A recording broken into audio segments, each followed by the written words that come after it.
morning! Welcome to another episode of Papa's Workshops. These are for Adam, Brady, Luke, and Brennan.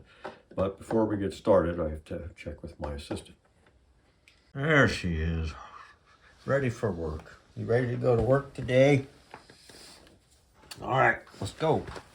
In this session, we're going to finish up the work on the bottom two drawers, and then start on the top big drawer. Because it's significantly different than the bottom two. So we're going to finish up the box for those lower drawers and glue them up, and we'll be there. All right, we are ready to do the dovetails for the bottom two big drawers. And there's this kind of laid out the way it'll be. A couple things I did to prep for this.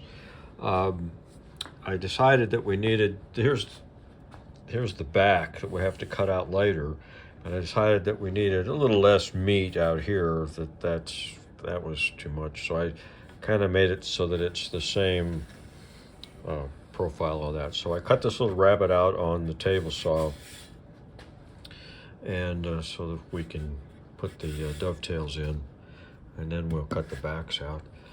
But I also put a slot in for the drawer bottom. Now, this is not the way the original was done.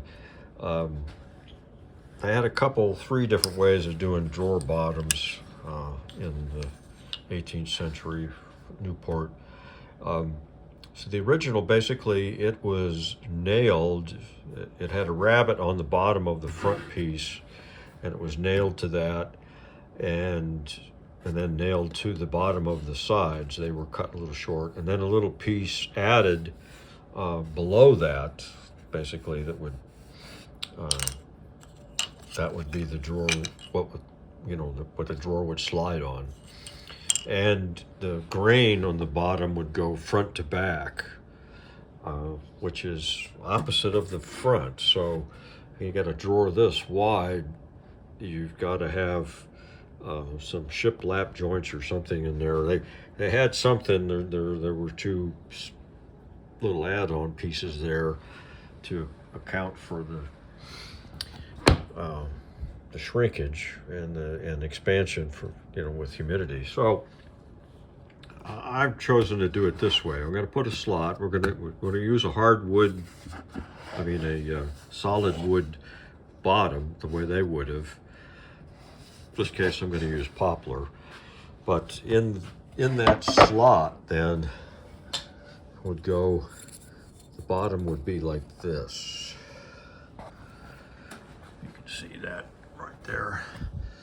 So it's basically a 1/2 inch thick, and we've got this ramp, and it's going to fit right in there like that.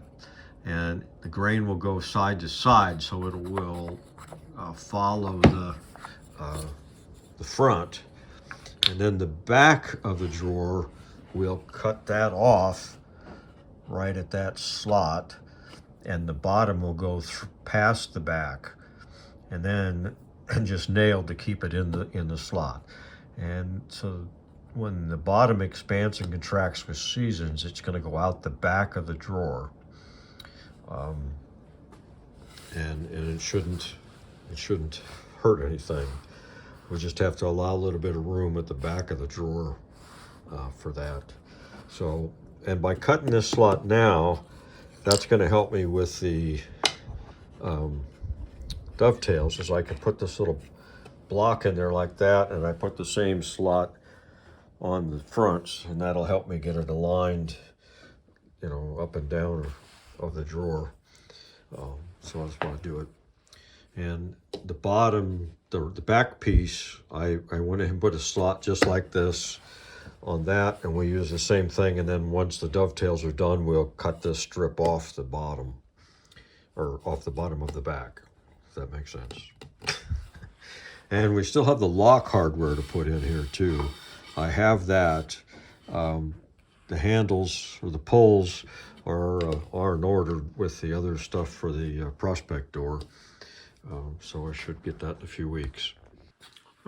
One item I forgot to mention was you want to make sure that this pin covers that slot.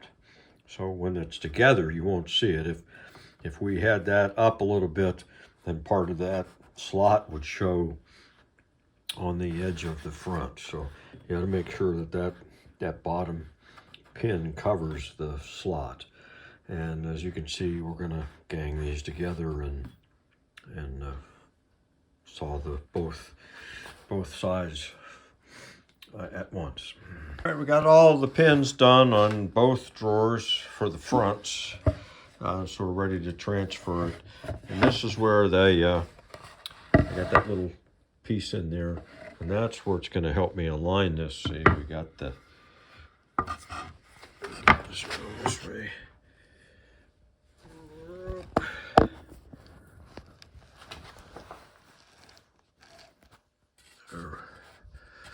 So that will fit right into the slot, right? And so that locks this in place side to side. So now all I need to do is just line that up. Then we'll mark the pins on what's going to be the tails, and then we will cut them out. All right, we got the tails marked, and I got the saw cut here. Grab the saw. The way you do these half-blind dovetails, you put that right there. So the saw cut is just that far, right? Because we can't go all the way down. So now we'll take a Forstner bit and I will drill holes right here to get rid of most of the waste. And then it's just a matter of chopping it out. All right, there are the holes. We got the waste. So now it's just a matter of chopping down and in. And you can see some places I got the saw cut is a little too far. That's really okay, because that shows that it's hand done. You'll be able to see those on the inside of the drawer, and that's you'll see that a lot on the originals. So that's in fact, you could do it intentionally to show that it was hand done. And the scribe lines, in the same token, this scribe line will show up on the hand cut that wouldn't on a machine done. So we'll chop those out and then we'll fit it. All right, we got the tails all cut, and we'll see here how close we are. It's pretty tight. There we go.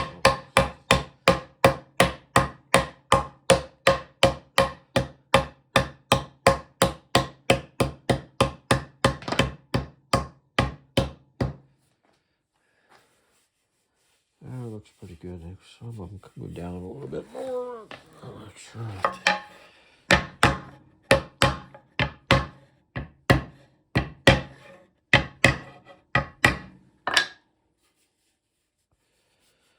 We're close. So now we just got the other side to do, and then the other drawer. Okay, yesterday I finished the dovetails for the back of the drawer. So both drawer boxes are ready to go. And during that time, my assistant assured me that the Chiefs were going to win the Super Bowl last night.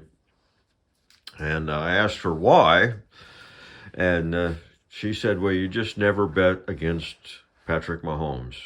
And so for her diligent faith in the Chiefs, she gets a special reward for being right again about the Chiefs. Would you like that? There we go. Now she's got to go find a place to chew it. Go ahead. Go ahead, get up in your bed. No? Anyway, so today we need to start on putting the locks on there's the lock. So that's got to be, we've got to do a mortise for that to go in there. So the first thing is to measure down from this lip to this pin. These are 1 1/8 distance to pin. So we're going to drill an 1/8 inch hole right there. That's the right, and that'll give us, see, this is not, that pin is not in the center of the lock. It has to be the pin, we want that in the center of the drawer, so this whole thing is going to be shifted over. So once we get the hole drilled, we'll be able to tell where the front of this is, and we'll have to make that mortise, and then we'll have to make deeper mortises for the body. And you see, that's really close to the mounting holes. We want to have meat for the screws, so we need that mortise to be right, exactly right there. And then, you know, enough room for this mechanism to move. So we'll make little cardboard cutouts for that part, but we kind of work on stages on those mortises to get that fit. So first thing is to drill the hole. All right, we're going to do the locks. I somehow deleted the videos I had made earlier in the transfer to the PC, so we're going to show you, this is on the top drawer, and I've got it mostly done, but we'll show you the process, right? So on the other side, we would have the 1/8 inch hole, and that little pin piece fits in the hole. Then we can take the marking knife and mark on the front where that edge is. So we did that on this one. So we make this top mortise without the chip, and that allows us to set the lock in until it hits the body there, the mechanism, this part in here. So I put a little cardboard template right here with a drill bit in there, out like that, and traced that pattern, and then lowered that like it's almost 7/16. I forgot. Anyway, so that allows us then to push that all the way down to where the outside body is flush or surface mounted. Then we have to take the marking knife, mark that outside edge, make the final mortise so that the whole thing sits in there flush. So now, and then while I've got it sitting like that, I went ahead and put in the pilot holes for the screws. And so now we need to make the key hole bigger. That's the next thing on this one. So we're just going to drill, so the keyhole needs to go down like that. So we're going to just drill like we're going to make this bigger. We're going to make this 1/4 first. And then we're going to make two smaller holes here, and then take the chisel and cut that out. Enough for the key to fit in. Then we need to test the lock to make sure that everything clears. All right, so that's the keyhole. And I put a couple of screws in just to hold that lock there. And so we're going to test this. Make sure it moves freely. And the other thing I need to mention, if I haven't already, is that these locks, these are from Ball and Ball. We can focus on that.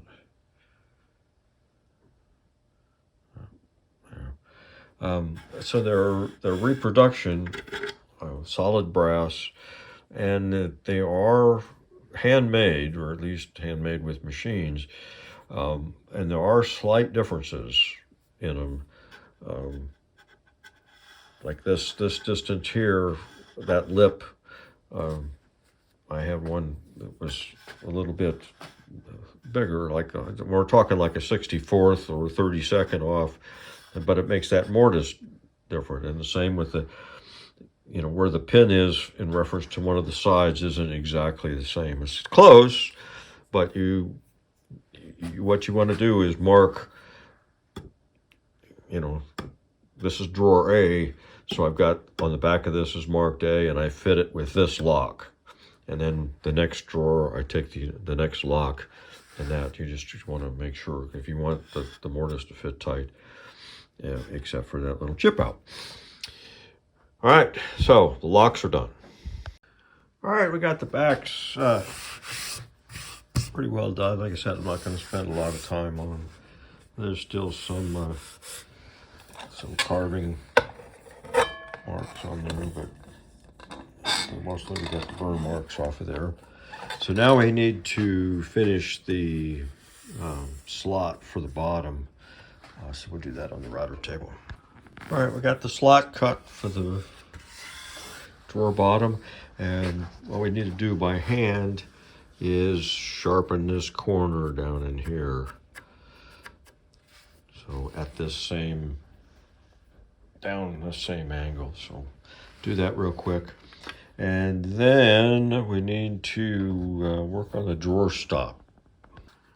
All right, we're gonna work on the drawer stops while that's so I've got the front just set in there.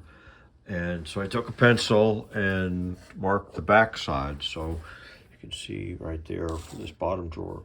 So what we're gonna do is put a little 1/8 high block right there that the drawer front hits.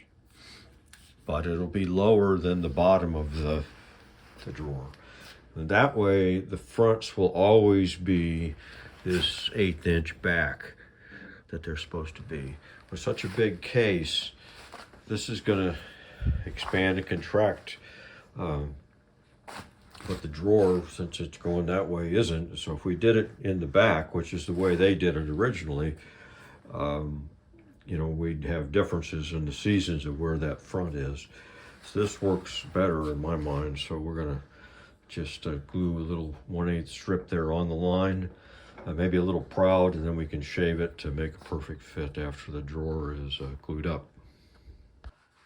All right, I got little stops. These should probably dry by now.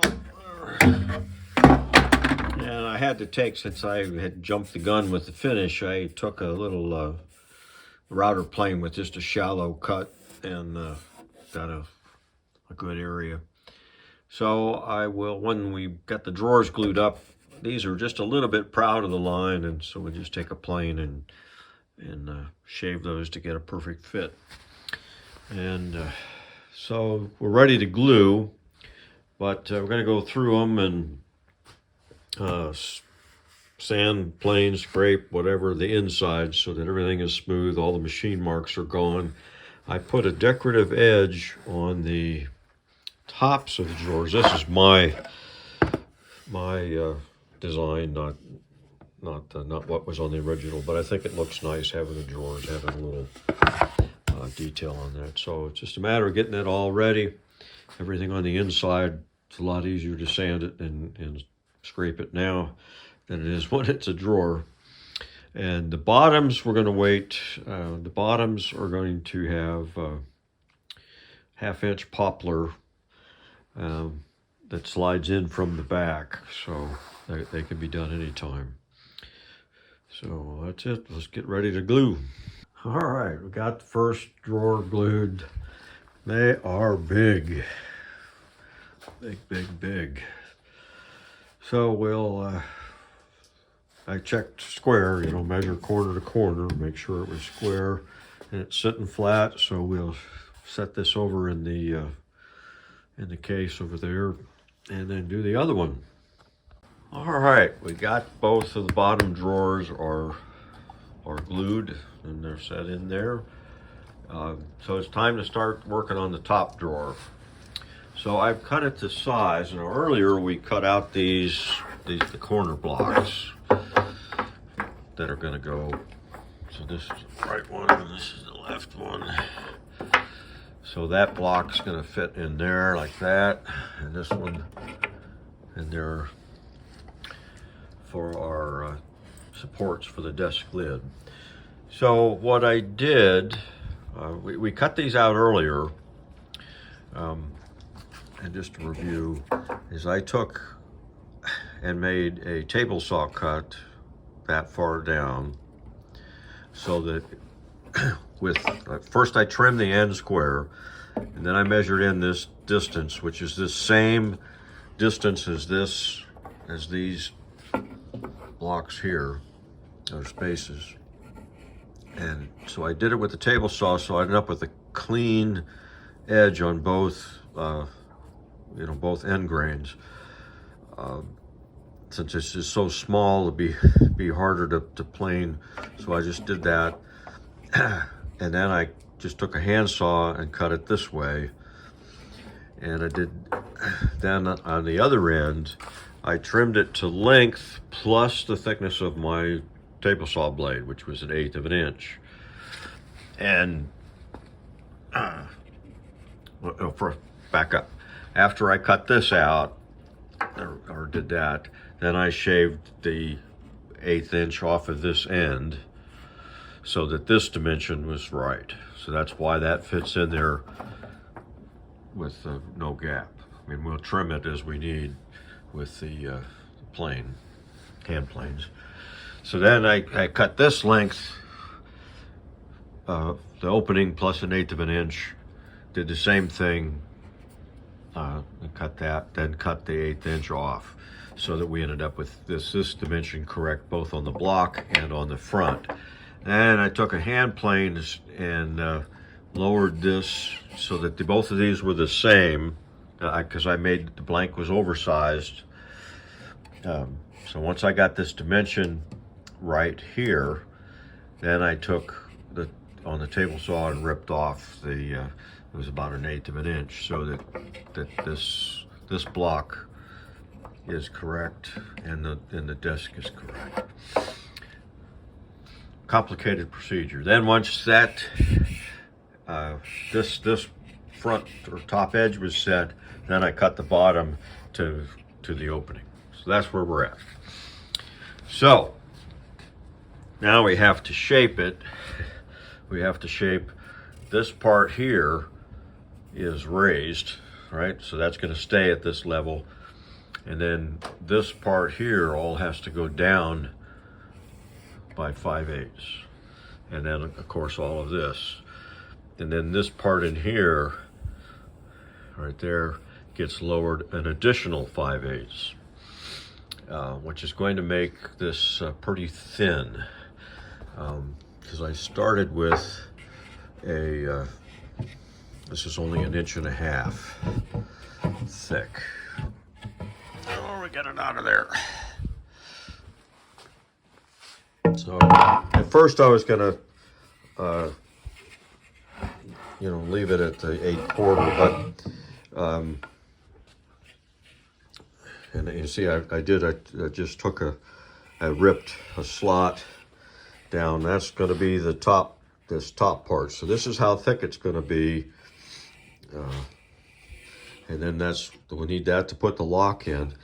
And then this area that's going to be lowered, the additional, that's going to make this only 1/4 of an inch at the bottom. So we'll put an adder on the back after the fact to strengthen that up. And I have no idea what they did on the original for this top drawer.